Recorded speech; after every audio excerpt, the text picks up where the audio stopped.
National Weather Service in Portland, Oregon, has issued a tornado warning for West Central Pacific County in southwest Washington until 5:15 p.m. At 4:51 p.m. Pacific Standard Time, a severe thunderstorm capable of producing a tornado was located near Long Beach, moving northeast at 50 miles per hour.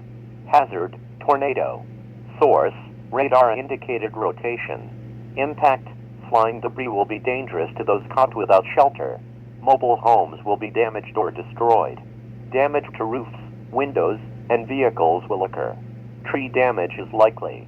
This tornadic thunderstorm will remain over mainly rural areas of west central Pacific County, including the following locations: NOAA.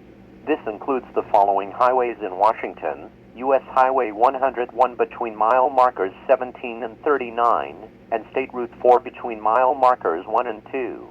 Take cover now. Move to a basement or an interior room on the lowest floor of a sturdy building. Avoid windows.